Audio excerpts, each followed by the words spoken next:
then to create a large scale final result.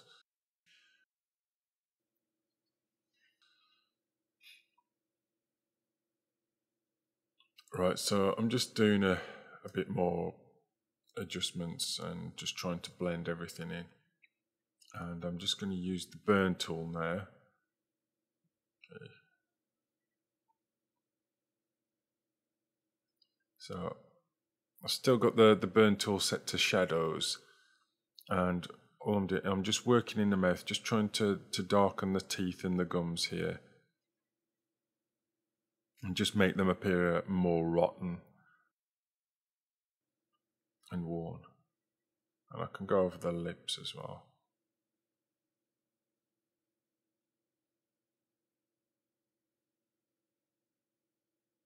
Okay, I'm just trying to establish, because I've not named my layers, I need to establish which layers correspond to which pieces. Okay, so I'm just coming in and I'm just blending some of this scarring into the image, and I'm using a speckled brush here, and it's just going to allow me to blend these edges in a more rough way, a less uniform way.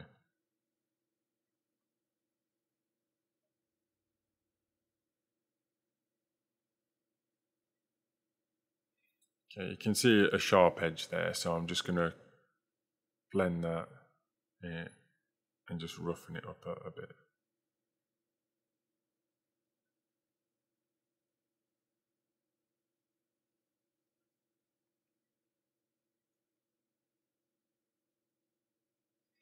And by lowering the opacity, it allows me to create a more even blend.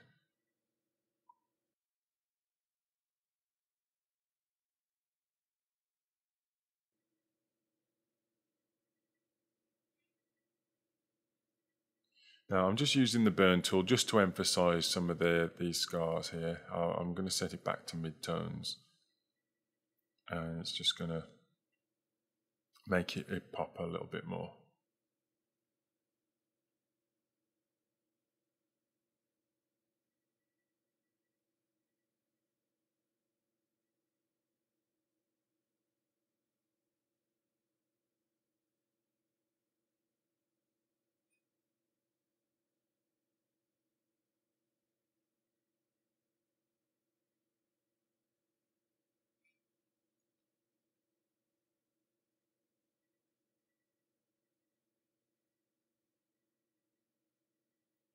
Okay, I'll just go over the stitches with the burn tool there just to darken them up.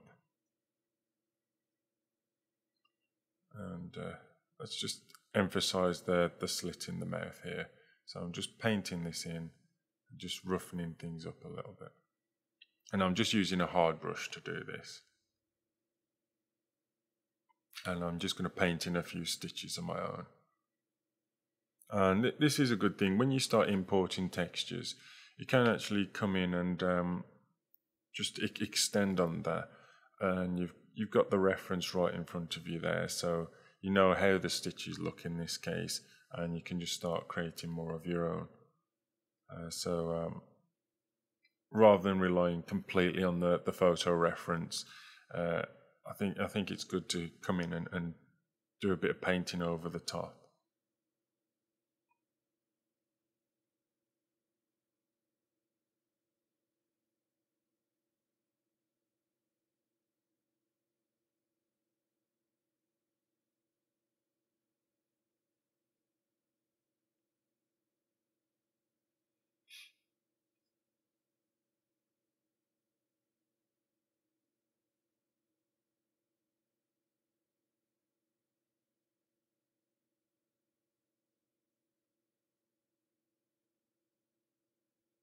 So I've decided to paint over the teeth and just try and change them a little bit here. So just raising the opacity, and I just want to kind of file them down a bit. I just feel as though the teeth are just stealing way too much focus. The problem here is in erasing the teeth, I'm also erasing the detail inside the mouth, so we no longer see the gums and the tongue. So I am very indecisive about the mouth, and I do change this quite a lot before I'm finished.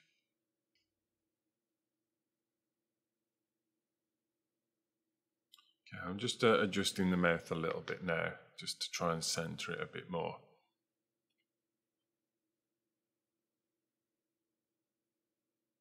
Okay, now the stitches just need moving over a touch.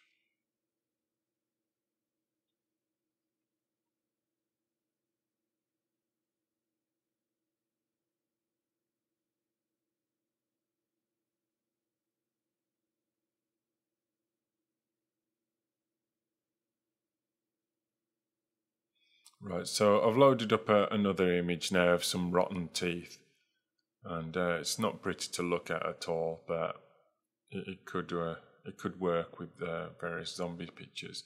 Now, once again, I'll paste it in, and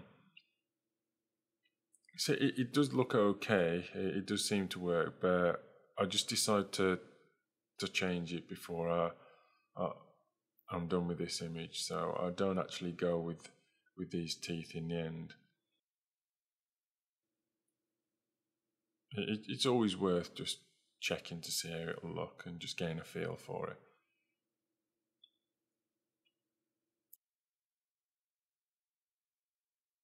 I'm just scaling it down and putting it into place.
Right, so I'm just darkening it now so it looks as though it's sitting inside the mouth. It's picking up the shadows. So you see, it looks okay, but I'm still not really happy with that. So I try to blend it a bit better and add in some more shadows there.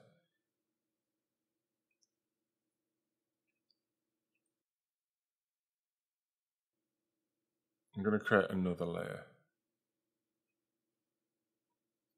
And I've made that into a clipping mask so that I can paint directly onto it.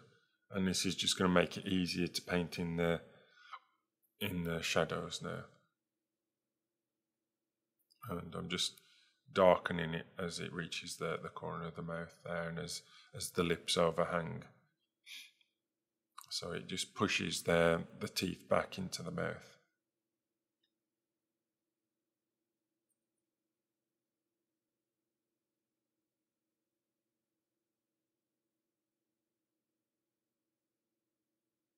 And I'm just trying to change the shape of the teeth as well, just try and make them appear broken,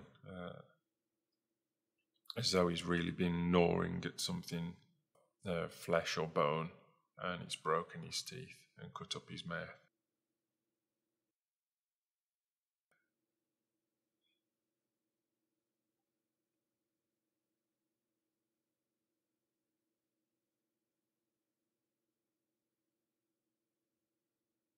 Okay, so I'm just going to try and add in a little bit of blood here, and I'm going to emphasize this a lot more later, but I just want to try and get a feel for how it'll look with a few blood stains.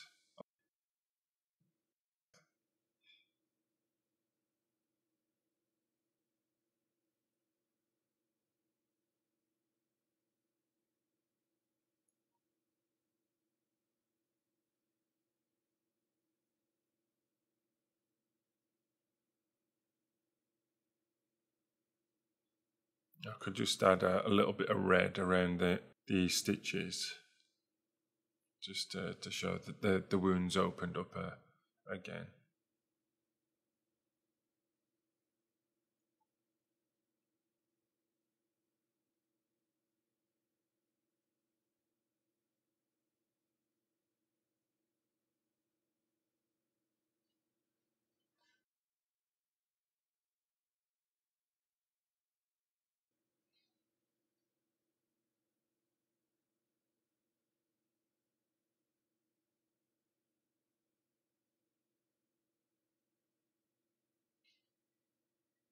Okay, at this point I just decided to merge all the foreground layers.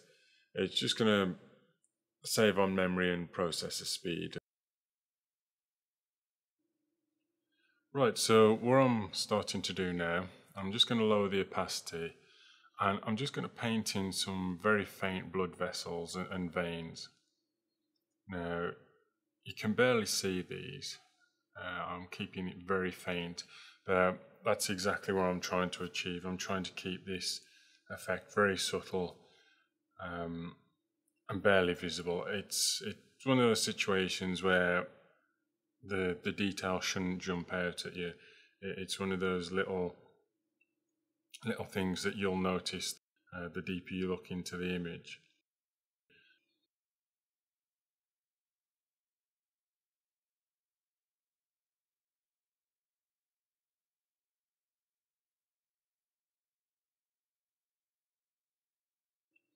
So I'm just painting some red blood vessels at the moment, just on the nose, cheeks, and from the eyes as well.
Right, so what I'm doing now is I'm just painting in some faint blue veins into the forehead, and once again keeping it very subtle, barely even visible.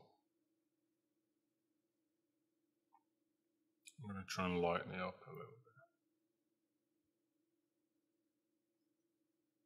So you can try a combination, pale blue, red blood vessels, purple blood vessels. It all adds to the overall effect.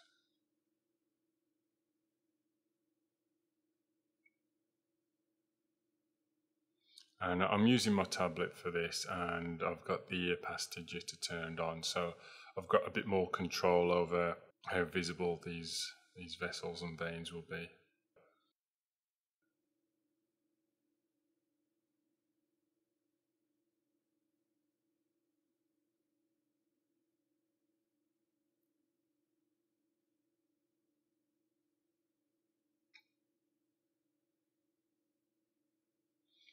And by doing this as well, you can start to see that it's adding very subtle hints of blue to the skin, and it just gives the skin more colour depth, and it just makes the image more interesting as well.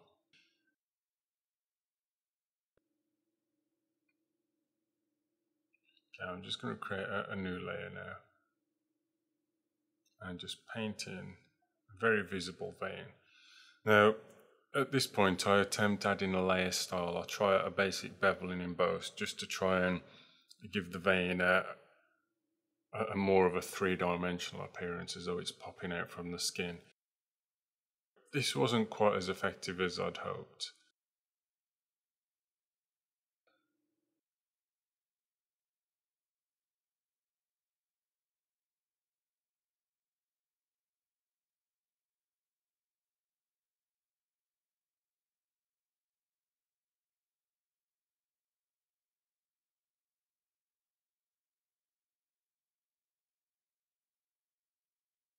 Because of the bevel and emboss, it makes it look as though the veins catching a bit of the light, and it just gives it more of a popping out appearance. I don't want to overdo this, just a few lines here and there, that should do.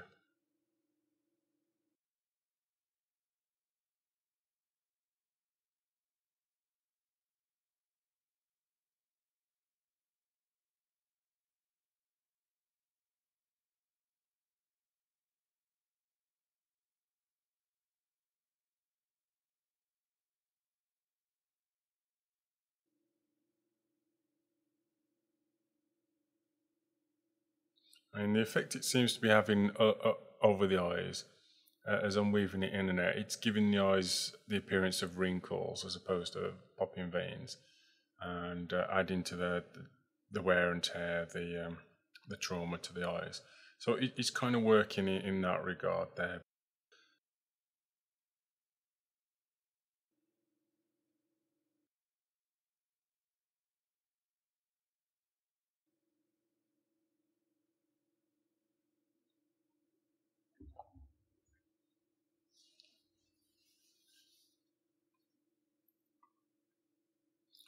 Okay, I've just set the layer to colour mode. I've added a new layer, set it to colour mode. And with a speckled brush, I'm just going to add in some grey to try and desaturate the image in places, mainly around the shadowed areas. Because at this stage I feel as though the colour of the image is just a bit too vibrant for its theme.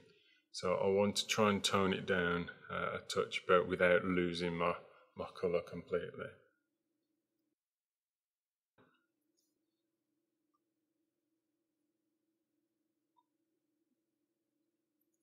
So I'm just kind of dashing some greys here and there.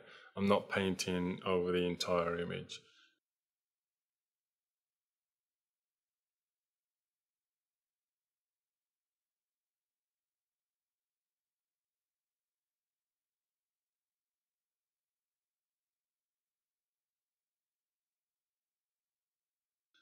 Okay, so I'm going to zoom in a little bit, and I'm going to work on adding some blood vessels to the eyes now.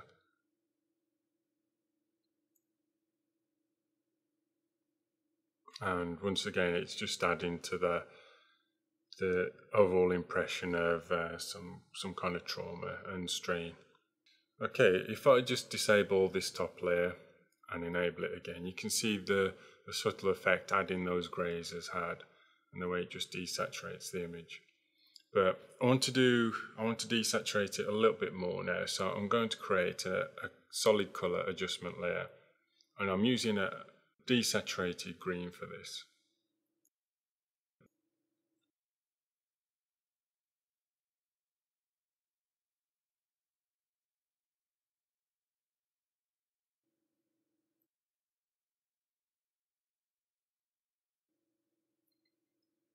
I think I need to lower the opacity just a touch more, because I still want to keep a lot of the original colour. I just want to tone it down a touch.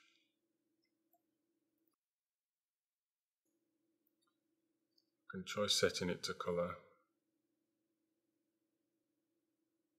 Right, okay, I'm going to leave it on colour, and I'm going to erase some of this this colour layer now, but I'm doing this using the masking features.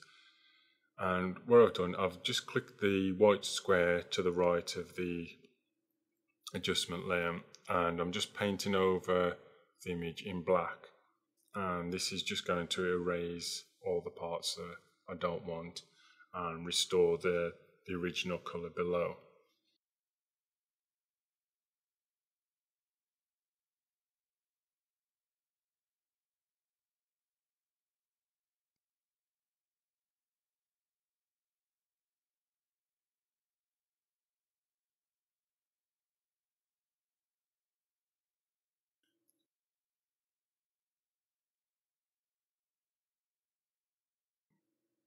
I'm just painting on a kind of a mid-range opacity.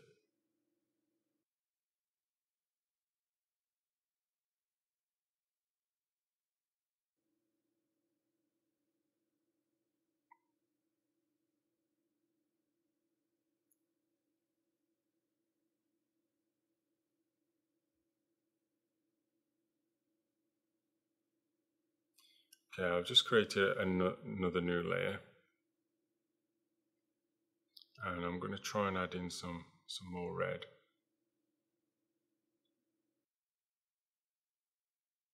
I'm just going to try something with this eye, and I want to try and create the appearance as though the iris is bleeding or filled with blood.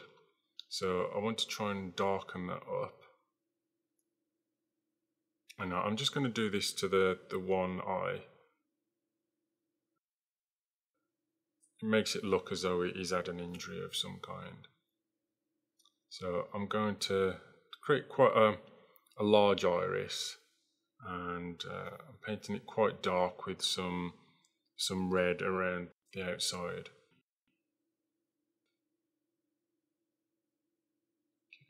Let's just try setting that to colour burn.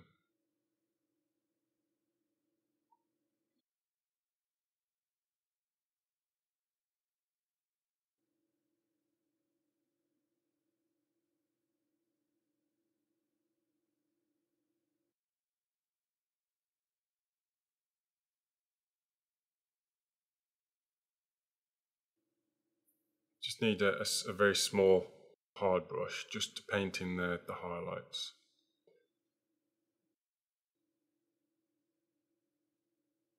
Okay, so now the eyes appear as though they've got a bit more life to them. So I've just created a new layer, and I've set the layer to multiply, and I've just lowered the opacity. Using this layer to just darken up some of these shadows.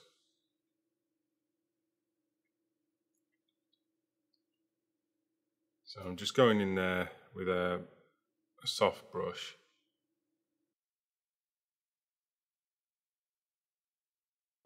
So I've just created another layer that I've set to overlay, and I'm just doing the same thing. I'm just trying to darken things up, but by setting it to overlay, it's just going to enhance some of the colours here, some of the reds.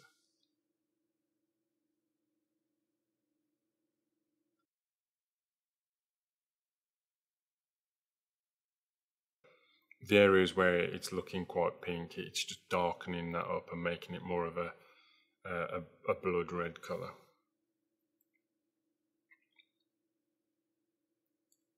Okay, I'm just painting in some shadows into the neck.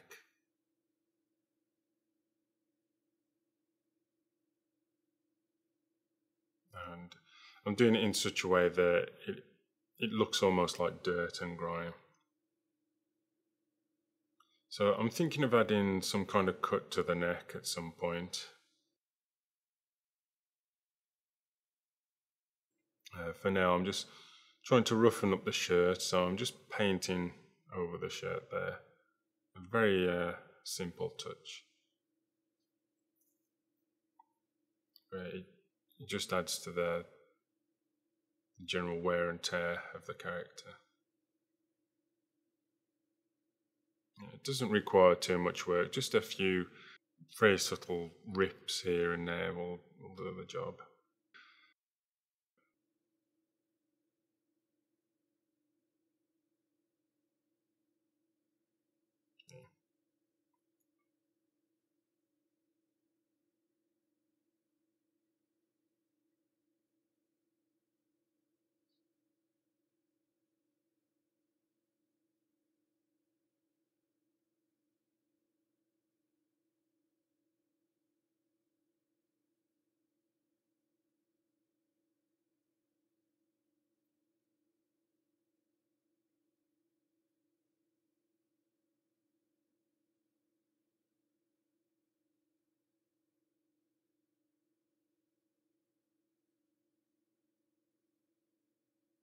Okay, so I want to add a shadow around the jawline.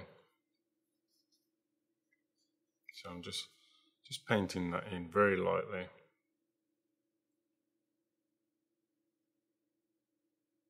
And I'm just extending the iris a touch there and just adding in some pink and red, so it really looks as though the eye's filling up with blood.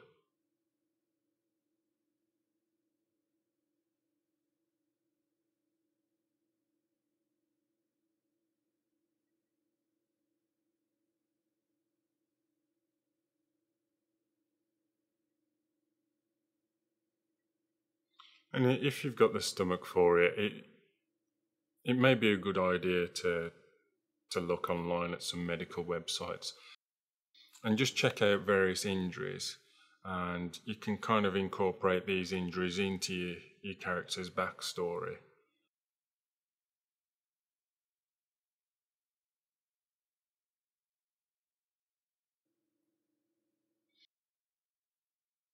I've seen some eye traumas before in various TV programs, and the way the eye just kind of fills with blood, it's completely bloodshot, and so I decided to use that kind of effect for this character.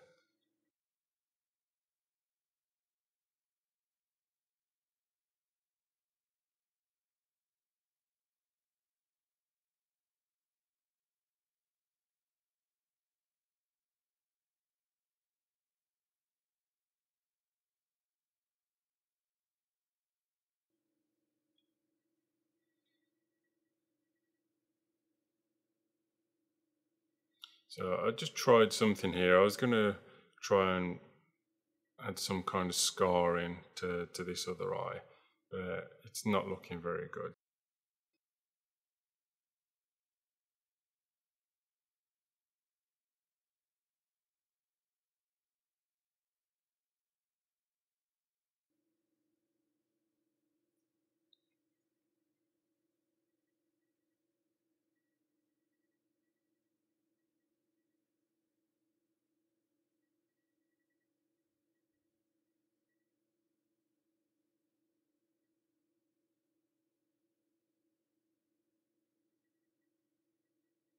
In some of these touches, it's just experimentation on my part, really, trying to see how it'll look. And I'm just adding a few highlights to the tear ducts there, just to make it look quite moist and reflect the light. Right, so I've opened up another image which I downloaded from shutterstock.com. I'm just going to take a few elements from this picture, including the teeth. I was looking at the image and I was thinking maybe some sharper teeth would make it look a little bit more menacing. So I'll just give this a try.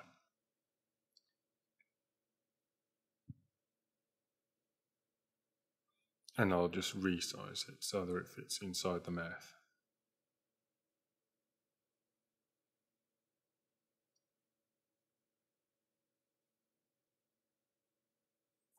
And I'm just going to lower the lightness and just make a few adjustments.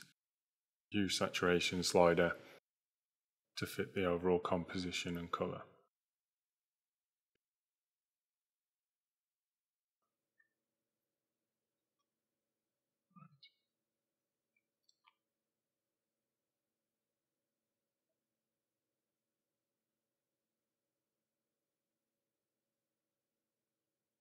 Yeah, it's just a case of using the eraser just to blend it in there.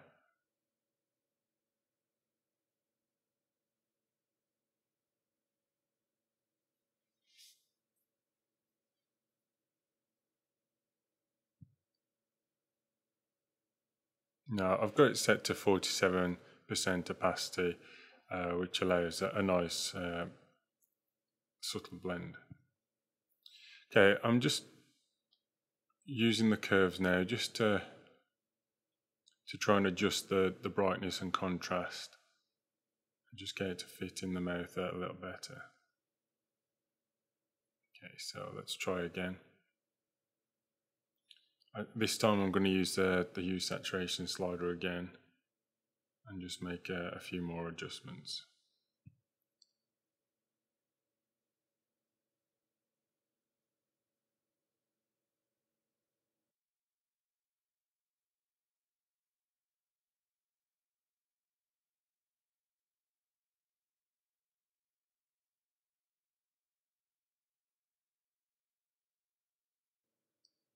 I'm going to use a hard brush for this, and I'm just going to tidy up some of the grain and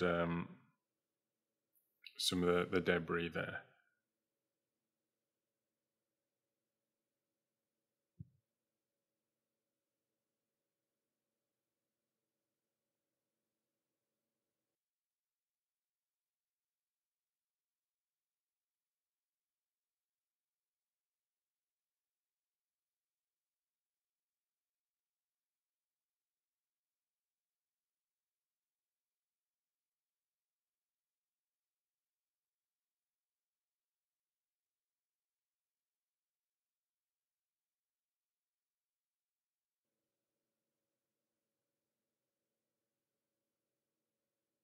Okay, just adding in a few highlights to the lower teeth.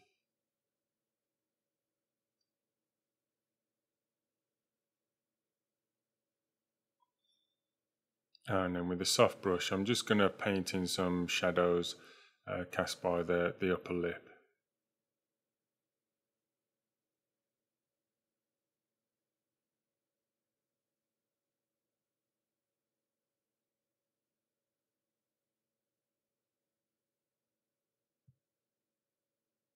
And then just painting some highlights onto the teeth, just to give them more of a three-dimensional look.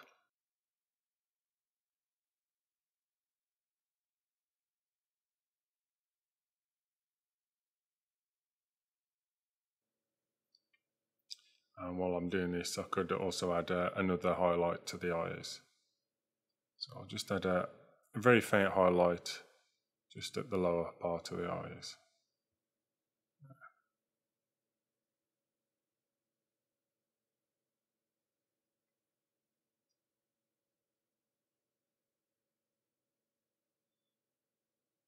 Okay, so I'm going to use some more aspects of this image, including this texture.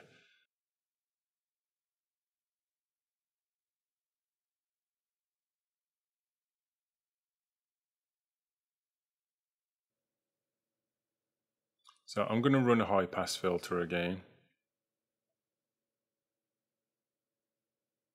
And I've just lowered it a touch.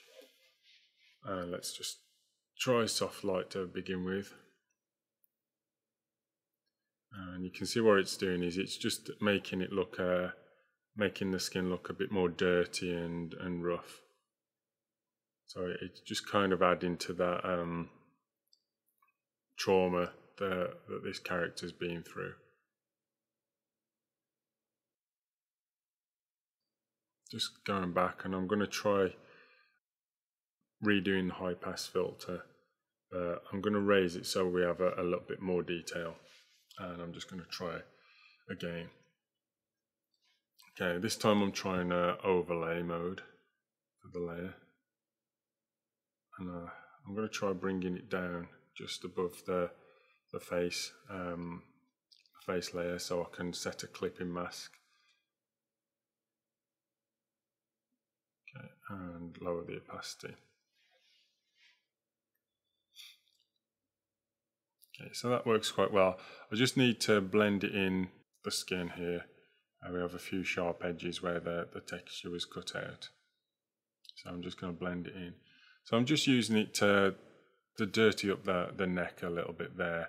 And I'm going to do the same elsewhere on the image. Okay, so once again I'll run the high pass filter.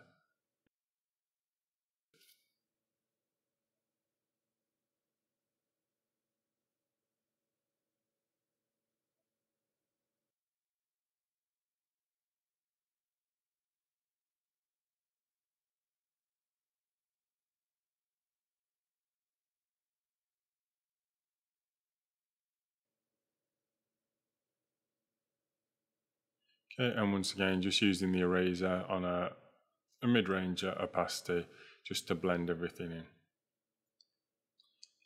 Okay, let's see what else we can use from this image. There's a nice dirty texture there. And any kind of dirty texture will work here. You can use gravel, sand, old paper. That's all going to work effectively. I just happen to like this particular image.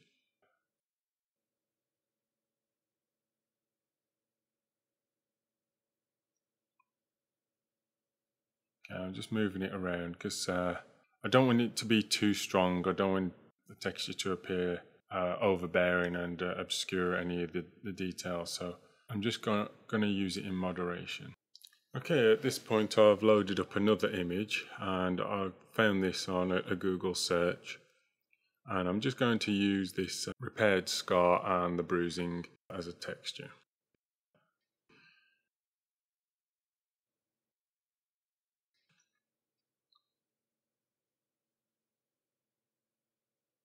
Okay, I've run the high pass filter again and I'm just going to scale it down.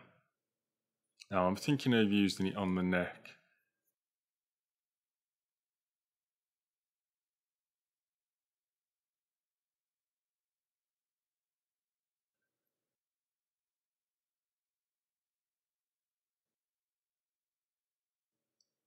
I just need to make a few adjustments and I'm using the warp tool just to reshape the image and just kind of round it off so that it fits around the neck.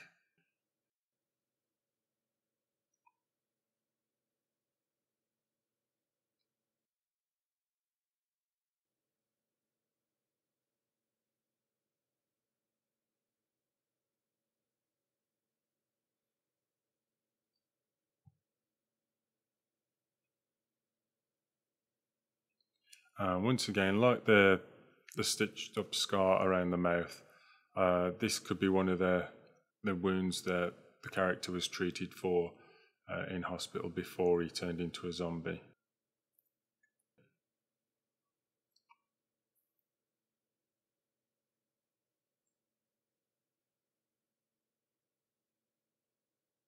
Right, at this point I'm going to merge all my layers together, well, all of my working layers, and just leave the background. You can see I've got a little piece here that's just overlapping onto the background. This has brought to my attention that there is actually an adjustment layer at work here, also overlaying the background.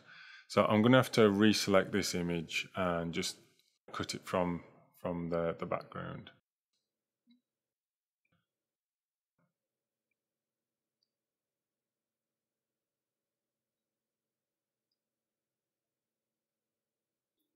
Right, so I'm going to use the patch tool now just to move some of the scarring around and elaborate more on the wounds on the face. I'm not going to go into details on how to use the patch tool. This is something worth experimenting it with for yourself. But basically I'm just trying to emphasize these marks here. Okay, now rather than transfer the whole scar, I'm just going to try and transfer some of the edges. Just move them around a bit.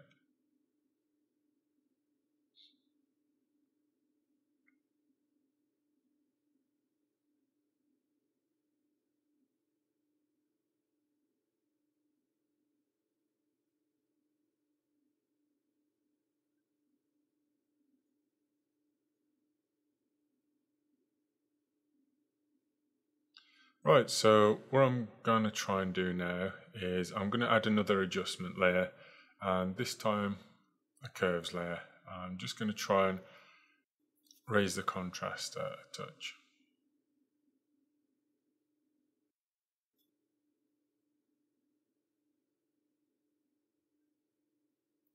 Just emphasize some of the darker areas of the picture.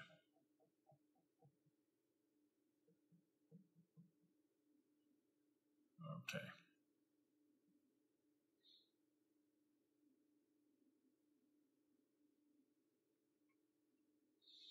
I'll just merge that down into my portrait layer, and then I'll just duplicate that because I'm going to apply some adjustments directly to the image. And I'm going to try a shadow and highlights filter.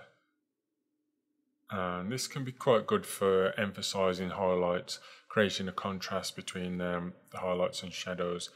And it also helps to give the image more of a painted look as well, so it can be quite effective there. Now, the key with this, as everything else, and I do emphasize this a lot, is to keep things subtle. Don't go over the top. Even if you like the effect, don't do too much of it. Okay, so I'm experimenting with some of the layer modes here. And you also notice I've lowered the opacity.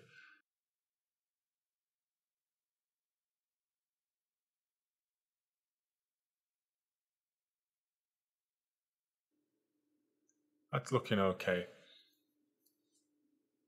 So I'll merge that down, and my next step is to cut this portrait from the background, because I'm going to transfer it onto a new backdrop soon.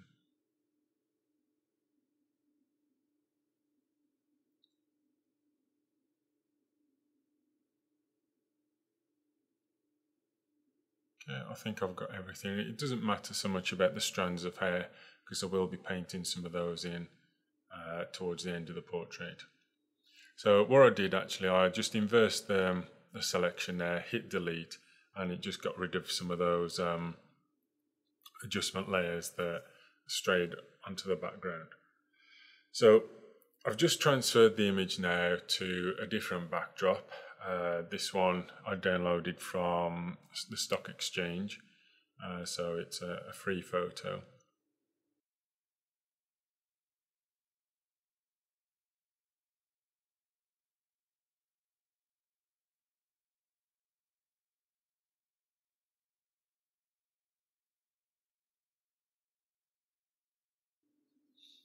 So my next step is to try and get the background, the lighting of the background, to match up with the foreground image. And it's going to take quite a bit of work to do this. I just want to try and darken the background, and gradually I'm going to make it appear more of a night scene.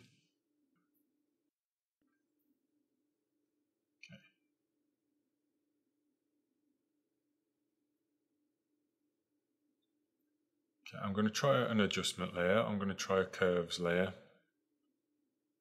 Okay, that works okay. And let's add a solid color. So I'm going to go with the blue, and I'll try setting that to overlay and lower the opacity.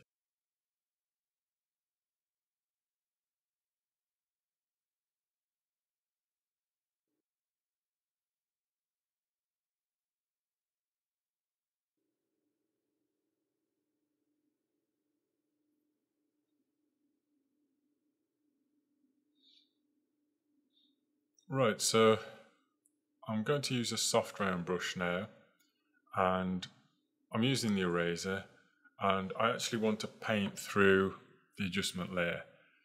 Now I'm thinking it'll be better to use a mask, so I've just clicked on that white square next to the adjustment layer, and I'm using a black so that I can paint through that now and just restore some of the lightness. And this is going to be where the moon is going to be placed. So what I'm trying to do is restore some of the brightness of the original image to make it appear like moonlight. Now, I'm not painting through the blue adjustment layer, as you can see. So as I'm restoring the original image, I'm restoring the lightness of the image rather than the colour. I still have that blue tint there. Now, because the moon's above the clouds, the light is going to catch the cloud.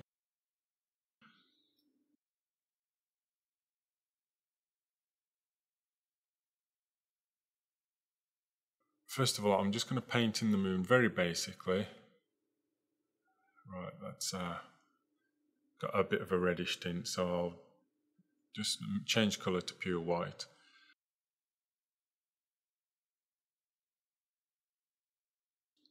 and that's just going to give me an overall impression of the light in there. So I've just dabbed over it with a large soft brush just to give a glow to the moon. And what I need to do now is just think about the direction of the light in, what surfaces it's going to hit and reflect from. So I've created a new layer, and once again I'm going to set it to 50% grey, and I'm going to use the dodge burn tools as you saw earlier on in the tutorial.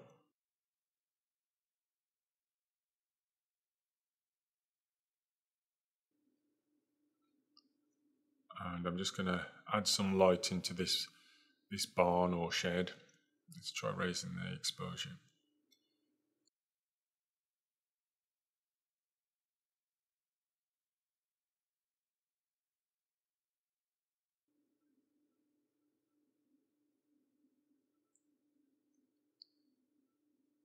Now, I will come to the shadows. I mean, some of the more observant viewers may realise that the shadows are coming from the wrong direction. I will get to those in just a moment.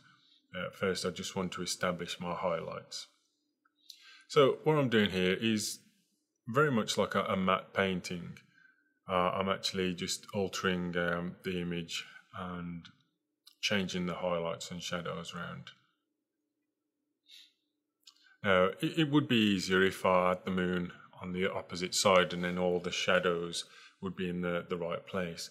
But with a bit of experimentation, I just felt that it didn't work so effectively. So I really wanted the moon to be on the left side of the image, in that empty space there between the trees. But it also gives me a chance to show you a few ways to remove the shadows and reposition them. So it's not such a bad thing. Right, so I'm using the burn tool now to darken some of the areas that are going to be in shadow and create some extra shadows on the ground as well. So I'm just darkening the front face of the barn or the shed there, and then I'm just adding in some shadows of the trees.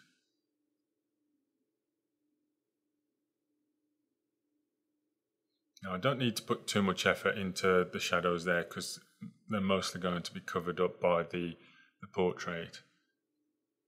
Right, so to remove the shadows here, what I'm going to do, I'm going to use the patch tool, just take some of that non-shadowed area and just paste it over the shadows. And it's just restoring the ground there. And because I'm using the patch tool, it's blending automatically.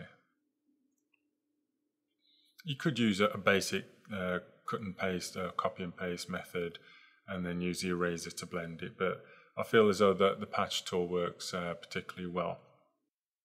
Photoshop CS5 and 6 have content-aware patching, but personally I've always preferred the standard method.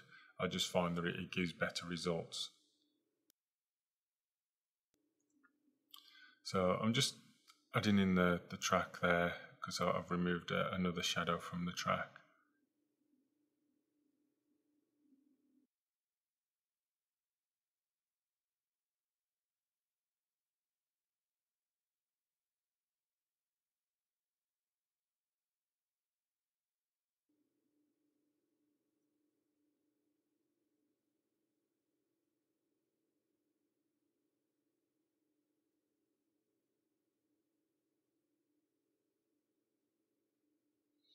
Okay, I can come over now and I can just paint lightly over the top.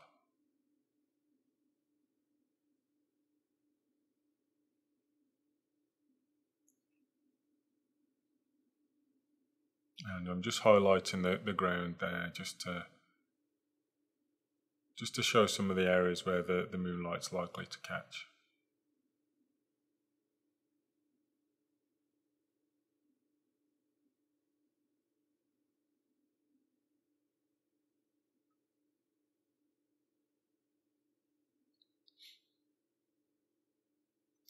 And this is Also good for making the background appear more like a painting as opposed to a manipulated photograph, and it just adds to the final effect. As you can see, I'm just painting out the shadow of the tree there.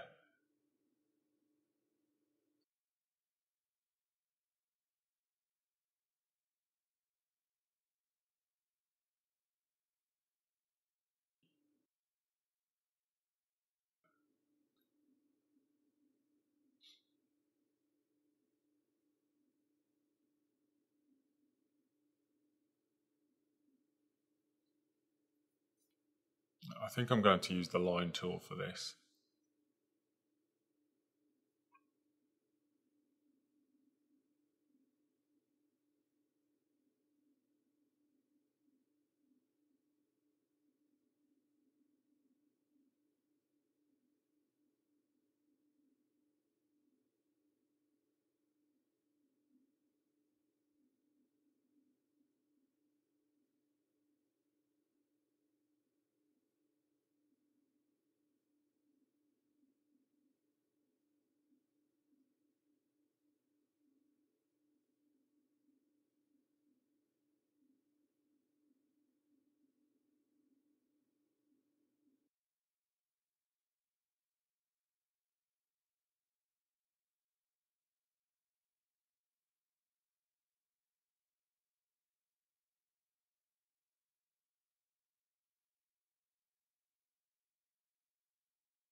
Right, so I've got the light in the window, so I'm just using a hint of green now just to colour the land below it. Just colour some of that dirt, and I'm going to apply a glow as well around the window.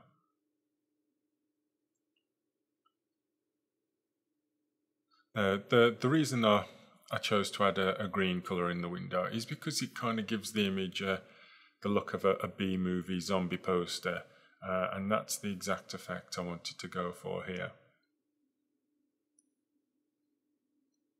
And it's also a chance to show you how effective some backlighting can be, and I will get to that in time.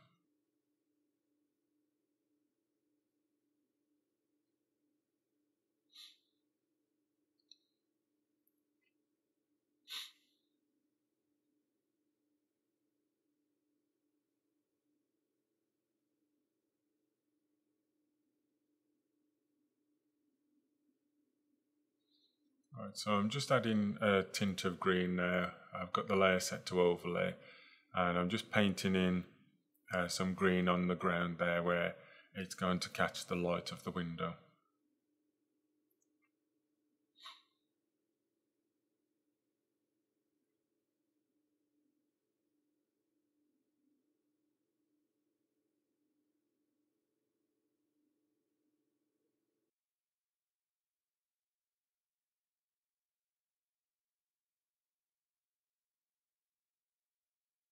So I wanted the green to seep through the house, almost like a toxic gas. And it could be that this green gas is responsible for the zombie epidemic.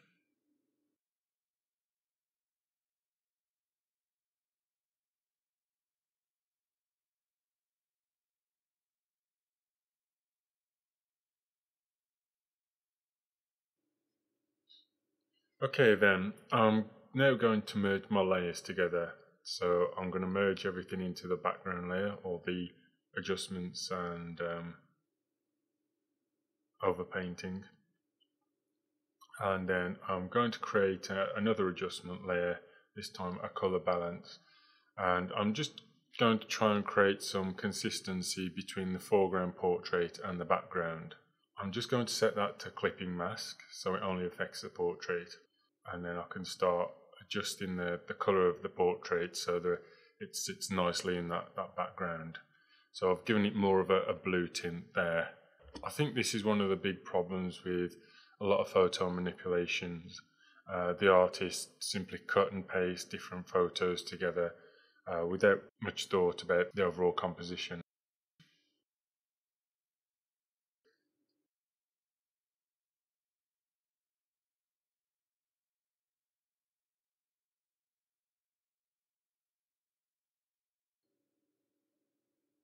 Okay, so what I'm doing now is I'm just painting over the right side of the portrait with a green. And this is going to make up the backlighting of the image. So I've been quite reckless there, and I'm just blending it in with a lower opacity. Okay, and now I'm going to set that to clipping mask so that it doesn't affect the background, and I'll try soft light for now. And I'm going to do the same on the opposite side of the face, but this time I'm going to give it a blue tint. And this is just going to help the image sit into the environment. So the green light and the blue light from the moon in the background is kind of seeping around the face. I've left the centre of the face untouched, as you can see. I've got my original colours there, and I'm just going to change the layer mode. I'm just experimenting with different ones.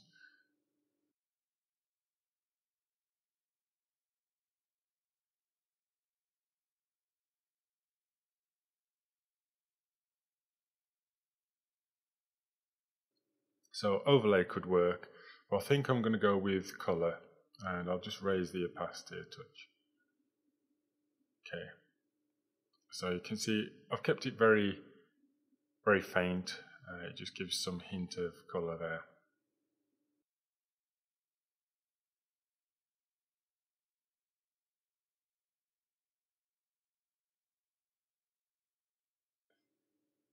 Right, so I'm just painting in some more green hints now, and some more blue hints the opposite side of the portrait.